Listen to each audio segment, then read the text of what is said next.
बोलिए नर्मदा मैया की जय।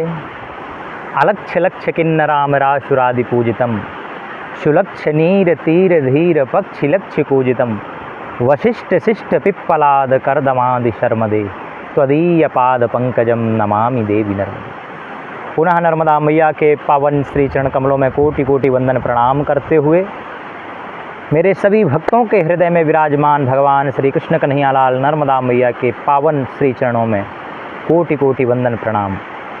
बंधुओं, आज मैं पुनः मैया के परम भक्त और मैया के भक्तों के ऊपर, अपने पुत्रों के ऊपर जो अनुभव और जो कृपा मैया बरसाती हैं, आज एक और कृपा के साथ मैं आपके सामने उपस्थित हूँ। मैया के पावन तट पर बैठ कर के मैया की सुंदर मैया का गुणानुवाद कर रहा हूँ। वीडियो बनाने का मेरा कोई मंतव्य नहीं है, कोई किसी प्रकार का कोई लोभ प्रलोभ नहीं। वीडियो बनाने का केवल और केवल मेरा उद्देश्य केवल यही है कि मेरी मैया को लोग जाने और लोग पहचाने मैया को, क्योंकि मैया तो साक्षात दया की देवी है, कृपा की देवी है। वो तो कृपा कर ही रही हैं सब पर। बंधुओं, मेरा केवल एक यही है वीडियो बनाने का एक मतलब कि आप मैया से जुड़ें और अपना कल्याण कर सकें, क्योंकि ये करुणामयी है, ये बड़ी दयालु है। उनका तो कहना है कि जो मेरी शरण में आ जाता है फिर उसको अपनी चिंता करने की आवश्यकता नहीं, उसकी तो सारी चिंता की जवाबदारी फिर मैं लेती हूँ, मैया कहती हैं। बंधुओं, एक और मैं भक्त की बात बता रहा हूँ।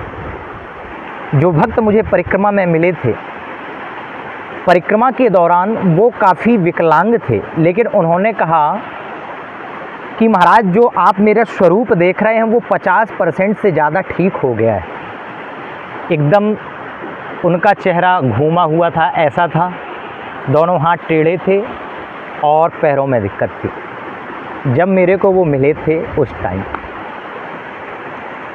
बंधुओं, वो राजस्थान से थे और वो अपने शरीर को एक प्रकार से खो चुके थे। उनके पूरे शरीर में शिथिलता आ गई थी, दोनों पैर कार्य करना बंद कर दिए थे, हाथों में कोई बल नहीं था।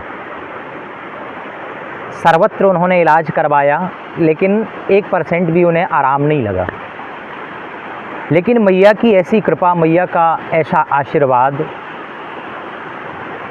उन्होंने सुना था और कहीं और नहीं सुना था। वो केवल YouTube में इस प्रकार की वीडियो देखते देखते देखते उन्हें एक दिन अचानक YouTube में मैया का एक वीडियो मिला उनको, किसी भक्त के द्वारा बनाया गया बड़ा सुंदर वीडियो था। उन्होंने बताया कि जैसे ही मैंने वीडियो में देख रहा था, देखते देखते अचानक मैया का चमत्कार वाला एक वीडियो सामने आया।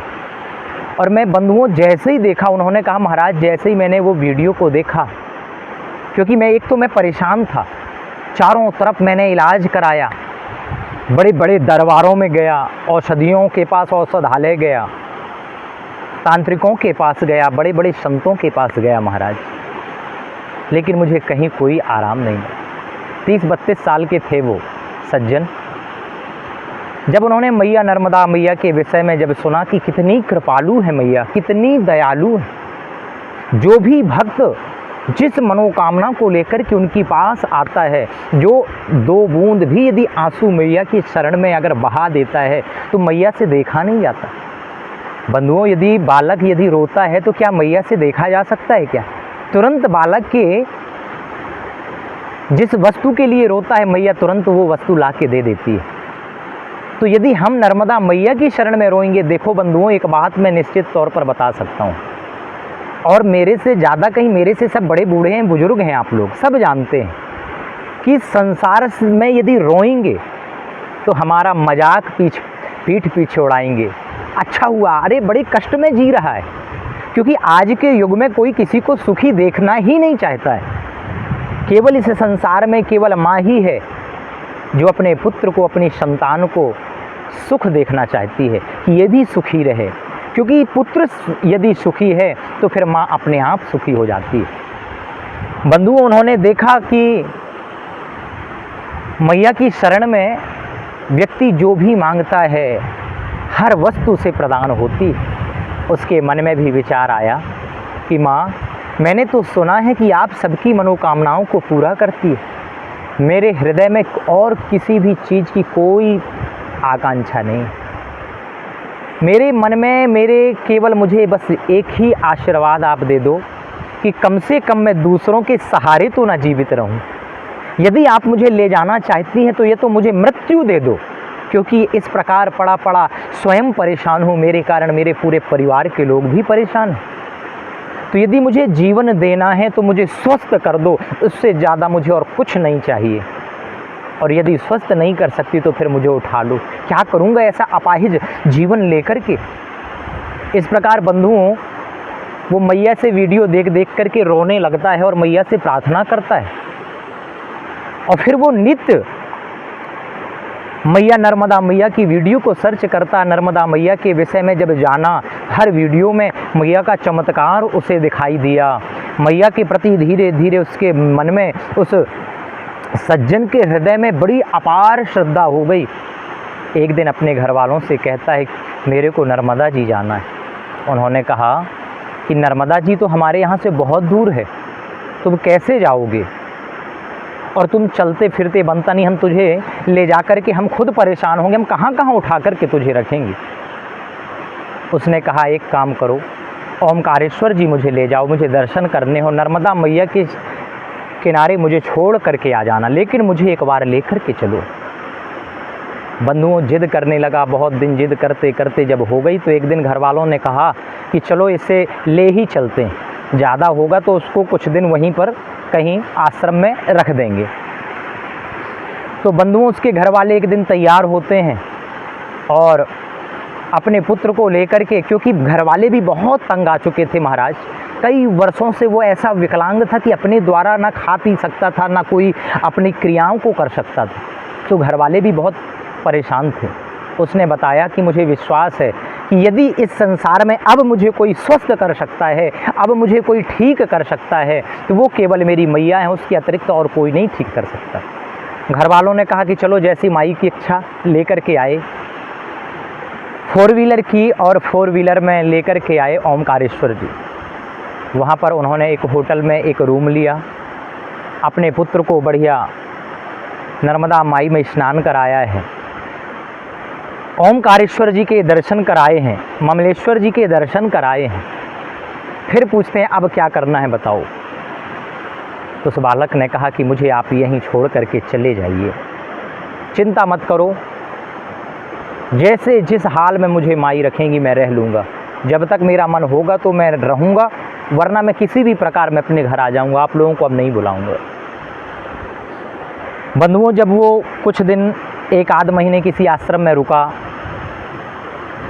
और रुक कर के धीरे धीरे जब परिक्रमा वासियों को देखा, संतों से पूछा, बंधुओं, उनके मन में जो है और ज़्यादा श्रद्धा बढ़ गई थी और एक दिन ठान लिया कि कुछ भी हो जाए मैं भी परिक्रमा करूँगा। और बंधुओं, माई की शरण में आकर के सुंदर स्नान आदि करके पंडित जी से संकल्पित होकर के माई से प्रार्थना करके कि माँ, ऐसी कृपा करना कि मैं आपकी परिक्रमा पैदल कर सकूं, मेरे ऊपर कृपा करना, मेरे शरीर को स्वस्थ कर देना। बंधुओं, माई की ऐसी कृपा हुई, वो परिक्रमा करने लगते हैं। धीरे धीरे धीरे बैठ करके थोड़ा थोड़ा सहारा ले ले करके चल रहे हैं, घिसट के चल रहे हैं। चलते चलते बंधुओं, जब 15 दिन होता है, अब 15 दिन में वो खड़े होने लग जाते हैं। कैसी माई का चमत्कार, कैसी मैया की कृपा। वो सज्जन, वो भक्त जो हैं, वो मैया के किनारे चल रहे हैं। अब धीरे धीरे 15 दिनों में उनको उनके शरीर में बल मिलता है। मैया की कृपा, उनका मैया का आशीर्वाद प्रदान हुआ, उनको बल मिला। अब जैसे ही बल मिलना प्रारंभ हुआ बंधुओं, अब धीरे धीरे चलते गए चलते गए चलते गए। 21 दिन हुआ। 21 दिन में उनके शरीर में और ज़्यादा परिवर्तन आया। वो बताते थे, जब मेरे को तो उनकी आँखों से, नेत्रों से आंसू झरने लगे थे महाराज। बोले, आज जो मैं हूँ, आज उन्हीं की कृपा है। महाराज और चलते गए। अब उन्हें लकड़ी का भी सहारा लेने की आवश्यकता नहीं थी, किसी प्रकार की अब कोई सहारा नहीं। अब धीरे धीरे वो चलने लगे और चलते महाराज जब पूरा 1 माह हो गया तब उनको बहुत आराम लगा। कई वर्षों से बड़े बड़े डॉक्टर हार गए महाराज, 1% का भी आराम नहीं लगा। लेकिन माई की ऐसी कृपा, माई के जल साक्षात नर्मदा मैया का जल अमृत है महाराज, अमृत से कम नहीं है नर्मदा मैया का जल। जल का पान करते, नर्मदा मैया की सुबह शाम आरती करते 1 माह में उनको बहुत आराम मिला। और बंधुओं, जब हमको मिले थे तब उनकी परिक्रमा का 3रा महीना जो था वो पूर्ण होने की कगार पे था और वो बढ़िया तरीके से चल रहे थे। थोड़ा सा विकलांगता थी लेकिन बिना सहारे के और ऐसे टेढ़े करके दोनों हाथों से ऐसे चल रहे थे। उन्होंने कहा कि महाराज, मैं ये जो अपने बल पर माई की कृपा से जो मैं चल रहा हूँ, ये मैया की कृपा है। नहीं, मेरी उस समय पोजीशन देखते, नर्मदा परिक्रमा से पहले की परिक्रमा पोजीशन मेरी देखते, मैं चल नहीं पा रहा था, मैं अपने बल से खड़े नहीं हो पा रहा था, मेरी ये पोजीशन थी। और परिक्रमा करते करते मेरी माई ने मेरे को जब इतना कर दिया है तो मुझे विश्वास है कि जिस दिन मेरी परिक्रमा पूरी होगी उससे पहले ही नर्मदा मैया मेरे को पूर्ण स्वस्थ कर देंगी। बंधुओं, मैया की ऐसी कृपा अपने भक्तों पर बरसती है, ऐसी कृपा अपने भक्तों पर बरसती है जिसका वर्णन नहीं कर सकते। नर्मदा मैया तो सर्वत्र अपने भक्तों पर कृपा बरसाती है। कोई उनकी शरण में तो जाए, कोई उनसे कृपा की याचना तो करे, कोई मेरी माँ को माने तो सही। फिर देखिए मैया कितनी कृपा बरसाती।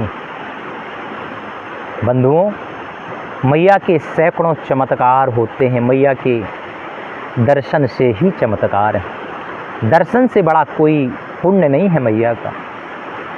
जब आप सरस्वती जी में 3 दिन स्नान करोगे, जो फल उसमें मिलेगा,